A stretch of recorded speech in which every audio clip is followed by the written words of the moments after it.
व्यवस्था अध्याय 15 शरीर के अशुद्ध स्राव।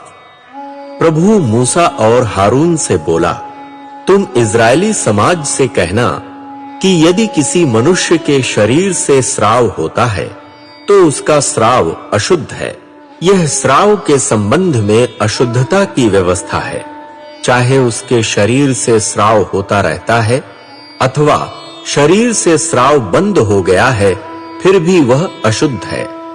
जिस शैया पर स्रावग्रस्त व्यक्ति लेटता है वह अशुद्ध मानी जाएगी। जिस चौकी पर वह बैठता है वह भी अशुद्ध मानी जाएगी। जो मनुष्य उसकी शैया का स्पर्श करेगा वह अपने वस्त्र धोएगा और जल से स्नान करेगा। वह संध्या तक अशुद्ध माना जाएगा। जिस चौकी पर स्रावग्रस्त व्यक्ति बैठा था उस पर बैठने वाला मनुष्य भी अपने वस्त्र धोएगा और जल से स्नान करेगा। वह संध्या तक अशुद्ध माना जाएगा। स्रावग्रस्त व्यक्ति के शरीर का स्पर्श करने वाला मनुष्य अपने वस्त्र धोएगा और जल से स्नान करेगा। वह संध्या तक अशुद्ध माना जाएगा। यदि स्रावग्रस्त व्यक्ति किसी शुद्ध मनुष्य पर थूकता है तो शुद्ध मनुष्य अपने वस्त्र धोएगा और जल से स्नान करेगा। वह संध्या तक अशुद्ध माना जाएगा। जिस काठी पर स्रावग्रस्त व्यक्ति सवार होता है वह अशुद्ध मानी जाएगी। स्रावग्रस्त व्यक्ति के नीचे की वस्तु का स्पर्श करने वाला संध्या तक अशुद्ध माना जाएगा। ऐसी वस्तु को उठाकर ले जाने वाला व्यक्ति अपने वस्त्र धोएगा और जल से स्नान करेगा। वह संध्या तक अशुद्ध माना जाएगा। यदि स्रावग्रस्त व्यक्ति जल में बिना हाथ धोए किसी मनुष्य का स्पर्श करेगा तो ऐसा मनुष्य अपने वस्त्र धोएगा और जल से स्नान करेगा। वह संध्या तक अशुद्ध माना जाएगा। जिन मिट्टी के पात्रों का स्रावग्रस्त व्यक्ति स्पर्श करेगा वे फोड़ दिए जाएंगे, किंतु लकड़ी के सब पात्र जल से धोए जाएंगे। जब स्रावग्रस्त व्यक्ति अपने स्राव से मुक्त हो जाता है तब वह अपने शुद्धिकरण के लिए 7 दिन गिन लेगा। वह अपने वस्त्र धोएगा, वह बहते हुए जल में स्नान करेगा और शुद्ध हो जाएगा। वह 8वें दिन 2 पंडुक अथवा कबूतर के 2 बच्चे लेकर मिलन शिविर के द्वार पर प्रभु के सम्मुख आएगा और उन्हें पुरोहित को देगा। पुरोहित उनमें से एक को पाप बलि के लिए और दूसरे को अग्नि बलि के लिए अर्पित करेगा।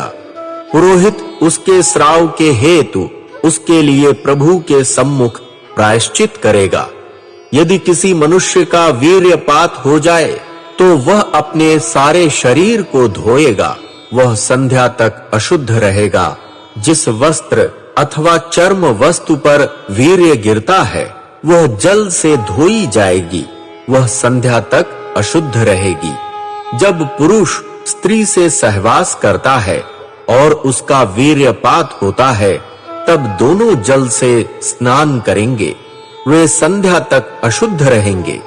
जब स्त्री को रक्तस्राव होता है जो उसके शरीर का नियमित स्राव है तब वह ऋतुमती 7 दिन तक अशुद्ध मानी जाएगी। उसका स्पर्श करने वाला व्यक्ति संध्या तक अशुद्ध माना जाएगा। वह सब जिस पर वह अपने ऋतुकाल में लेटेगी अथवा बैठेगी वह अशुद्ध मानी जाएगी। उसकी शैया का स्पर्श करने वाला व्यक्ति अपने वस्त्र धोएगा और जल से स्नान करेगा। वह संध्या तक अशुद्ध माना जाएगा। जिस चौकी पर वह बैठी थी उसका स्पर्श करने वाला व्यक्ति अपने वस्त्र धोएगा और जल से स्नान करेगा। वह संध्या तक अशुद्ध रहेगा। जिस वस्तु पर वह बैठती है चाहे वह शैया हो उसका स्पर्श करने वाला व्यक्ति संध्या तक अशुद्ध माना जाएगा। यदि पुरुष उससे सहवास करता है और उसका अशुद्ध रक्त उसको लग जाता है तो वह 7 दिन तक अशुद्ध रहेगा। जिस शैया पर वह लेटेगा वह भी अशुद्ध मानी जाएगी।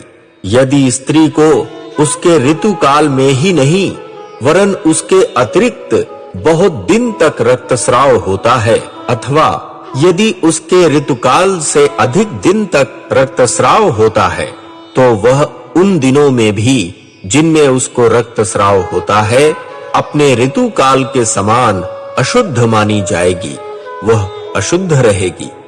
जिस जिस शैया पर वह अपने रक्तस्राव के दिनों में लेटेगी वह उसके ऋतुकाल के समान अशुद्ध मानी जाएगी, अथवा जिस चौकी पर वह बैठेगी वह उसके ऋतुकाल के सदृश अशुद्ध मानी जाएगी।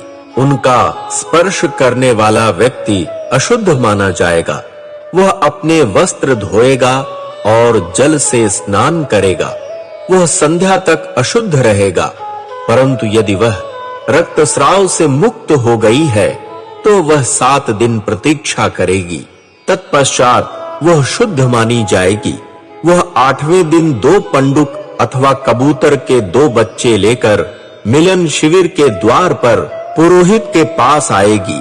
पुरोहित एक को पाप बलि और दूसरे को अग्नि बलि के लिए अर्पित करेगा।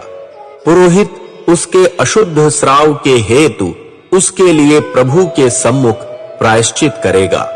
इस प्रकार तुम इजरायली समाज को उनकी अशुद्धता से अलग रखना।